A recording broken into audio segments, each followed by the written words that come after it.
U.S. companies just announced that they will be cutting more than 108,000 jobs.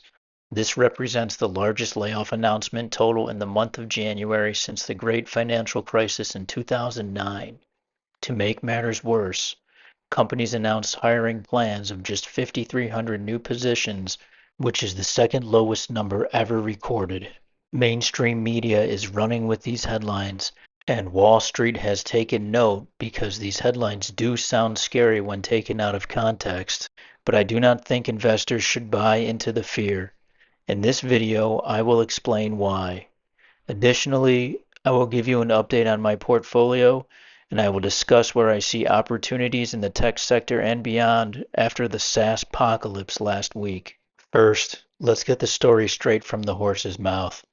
The companies with the most layoffs announced last month are listed here with the reason why they are letting people go.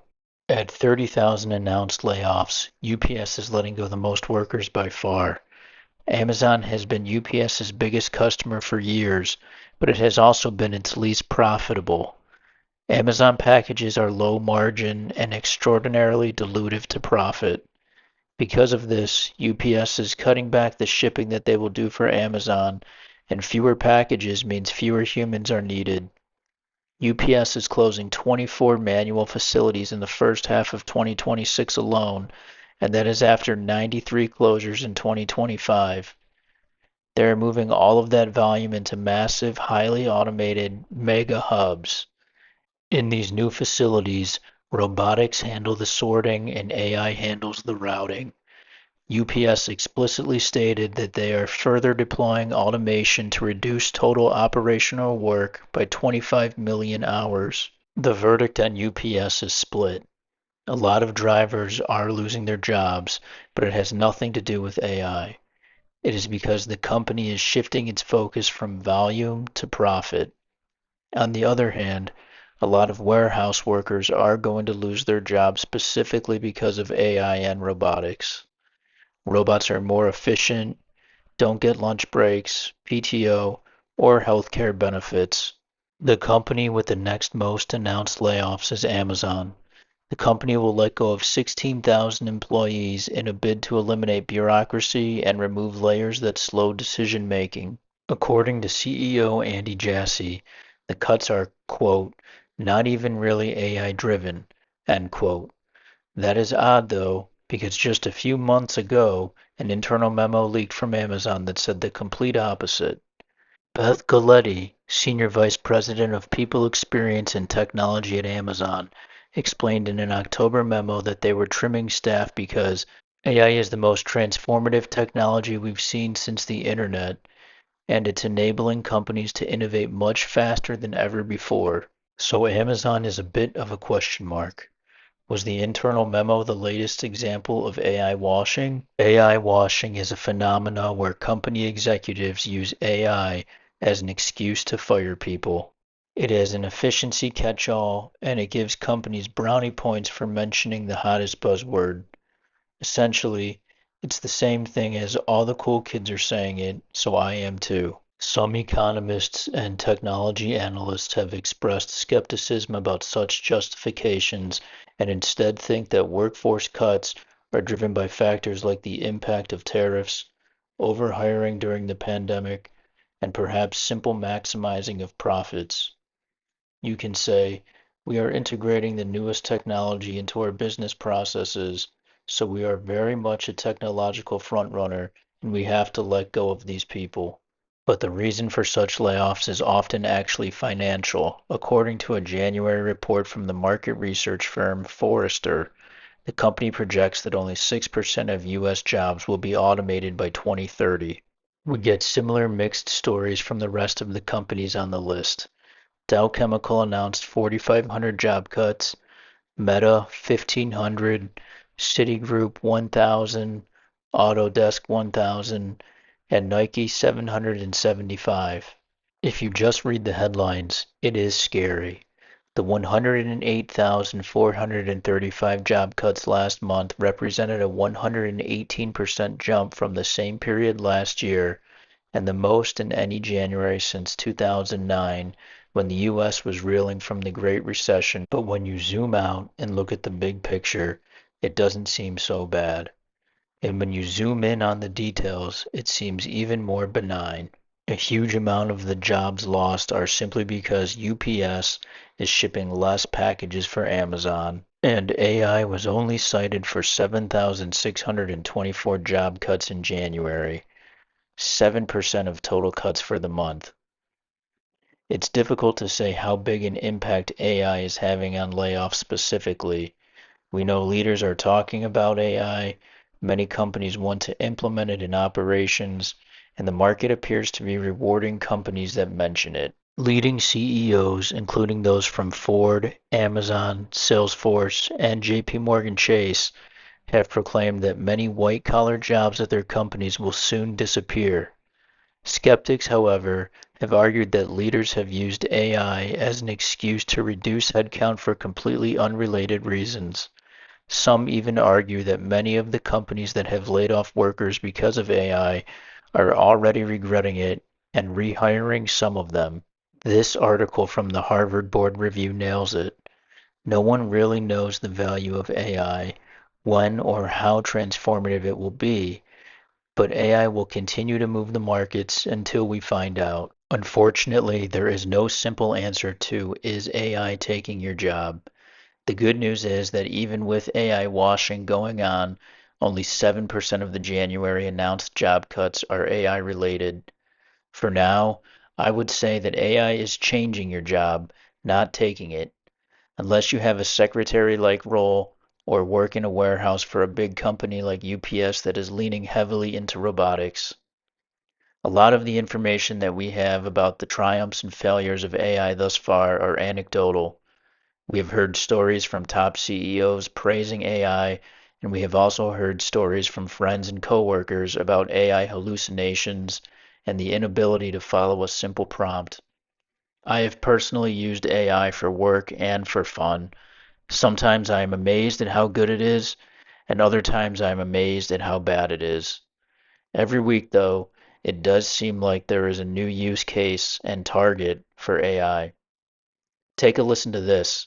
There is a real possibility that some of these software companies will be completely obsolete by the end of the year because of AI. Software names getting hit again today after the sell-off yesterday amid these fears of AI disrupting the industry. But just how exposed are some of these names to these emerging AI tools? Our Deirdre Bose is digging into that for today's Tech Check. One thing's for sure, Dee, this drawdown on the IGV is now worse than 22. I mean, this is really about what's happened in AI over the last few weeks. It's shifted from answering questions to doing the actual work. And that is really what's behind the disruption that we're seeing across the software trade. So this morning, we tried again. We put Claude Code to the test and asked it to code a very simple project management app, something like a Monday.com, which, by the way, is a $5 billion public company. In about 30 minutes and just a few prompts, this is what I got: a functioning dashboard of tasks, their status, who's responsible. Next step, I connected it to my Gmail and pulled from my Google Calendar, and I actually got something incredibly useful to myself. So what makes this moment different is integration. AI coding tools, they're now able to connect with your Google Drive, Canva, Slack, Apple's Xcode. So that takes something like this from wrapper to function. Now, obviously, my example, it's not as polished as a Monday.com, nor does it have 10 years of enterprise features, security, or data, but it really works. And I am not a developer and I cannot code. In the hands of someone that understands enterprise software better than I do, this becomes something else. I'm not saying that it replaces Monday.com today or in a week, but over the course of a few months or a year, that starts to look plausible. Now, people I talk to in Silicon Valley, they say the most exposed names are the ones like Monday.com that sit on top of the work, like Atlassian, Adobe, HubSpot. They say cybersecurity stocks like CrowdStrike and Palo Alto Networks, they're harder to disrupt because they have network effects that no one would want to try to replicate and maintain. The stakes are higher. Over the last few weeks, guys, as Carl mentioned, it has been a bloodbath for the sector. You know, some of the security names, Salesforce down almost as much as a Monday.com, but next step, investors are going to start to sort between the two, and that is where the opportunity sets up. That's where investors should look as what is sort of core to the business and what just sits on top of the business. So is it, I mean, you're testing all this out and you keep saying I'm not a coder, but I'm able to do all of this stuff. So when you see the bloodbath in the market and some of these software names every day, are you thinking, okay, people are understanding what Claude Code is able to do? Yes, I'm thinking, one, I'm not a coder. Two, this is the worst that these tools are ever going to be. So what does that look like in the future? I mean, obviously it's going to get better. And I would just say in the last few weeks since I've been playing around with these tools, I'm absolutely blown away. And I don't think that that's something that has reached, the wider public or even Wall Street in a significant enough way so far. The fact that I can just spin up something that looks and works like a Monday.com for myself in just an hour this morning. I mean, it started as a fun idea, and I'm like more shocked than anyone that it actually worked. And I think these moments are going to keep coming, not just for me, but for other people who cannot code. Yeah, these plugins that you might only use once, Dee, they'll be custom made for you at that moment. And it kind of throws a lot of cold water on why you would subscribe to an existing application over time. Some serious existential questions being asked in the software space. Last week's sell-off was triggered by the release of Anthropic's Claude Cowork AI agents, which amplified fears that AI will displace traditional SaaS business models such as per-seat licensing. Unlike simple chatbots, these agents could autonomously navigate company file systems, log into enterprise tools, and execute professional workflows such as legal audits, sales pipelines, coding, and they were doing all of this without human pilots. SaaS companies like Salesforce and even Microsoft, to an extent, make their money per seat. Each person buys a license to use the software. For over 25 years, this business model was seen as the holy grail for investors and something that would never be disrupted. Now that AI is capable of menial tasks and beyond, disruption is not just a possibility, it's almost a certainty for software. If AI makes a team 50% more efficient, the company needs 50% fewer seats. That makes a company like Salesforce broke and irrelevant faster than CEO Mark Benioff can say AI. These are the top 10 holdings in the IGV ETF. AI is and will displace certain software jobs. Additionally, menial tasks, entry-level secretary jobs that include filing, data entry, and receptionist-like roles are being phased out. As investors, we are tasked with a nearly impossible task to find companies that will withstand this disruption. I have been buying more Microsoft, and I am strongly considering AppLovin, but right now I feel like buying the hyperscalers like Meta and Amazon is a safer bet. The best piece of advice I can give you is to familiarize yourself with LLMs and all things AI. Get good at using them. It will only help you one way or another. The best way to protect yourself is to get on board the AI train and learn everything you can about it. At the very least, it will likely help you flesh out some ideas, find new sales leads, or facilitate coding. Who knows? Maybe it will be like putting Microsoft Excel Proficient on your resume one day, and it can't hurt to write AI King on your resume. Industry forecasts suggest that the majority of front desk workers in healthcare will be replaced by AI-driven agents by the end of 2026 because AI is significantly cheaper and faster. It costs roughly $60,000 a year to employ a medical admin. An enterprise AI license that does the work of 10 admins costs roughly $15,000 a year. My belief is that right now AI is somewhere in the middle of random slop generator and game changer, but at some point in the near future, there will be real transformative change. Every week I think AI moves further away from a Siri on steroids to something that is going to change the world just like the internet did. If AI wasn't going to be the next best thing, then the smartest people in the world that lead the biggest and best companies wouldn't be dumping all of the money that they can to fund it.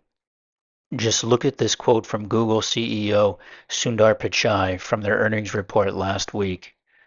The risk of underinvesting in AI infrastructure is far greater than the risk of overinvesting. And this leads us to the great AI paradox. If AI is pushing SaaS companies to the brink of extinction and stock prices down 50% in a single year, then why did every hyperscaler get destroyed last week? Each of these companies raised AI CapEx guidance for 2026 to obscenely high numbers.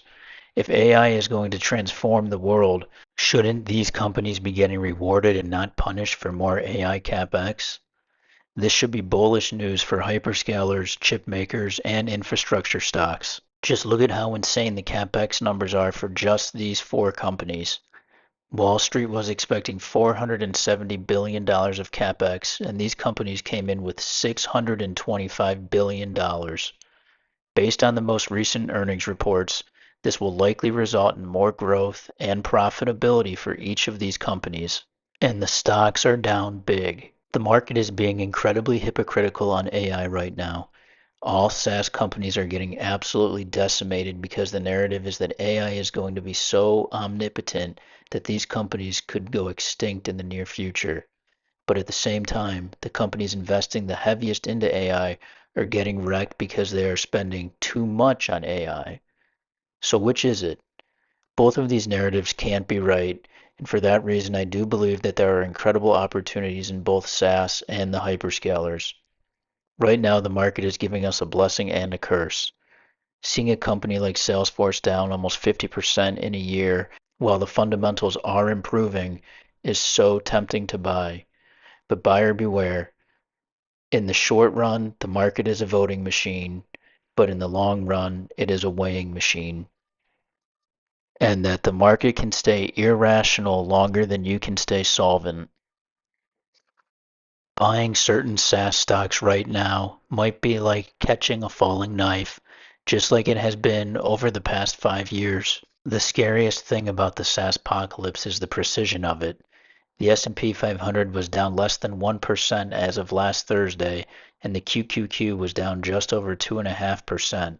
Some of the SaaS companies were literally down almost 10% every day. The sell-off in SaaS companies was reminiscent to the crash in March of 2020 in both speed and magnitude. The software sector saw roughly $1 trillion in market value evaporate in just 1 week. IGV fell over 12% from Monday to Thursday, and the sector was already getting wrecked over the past 2 years.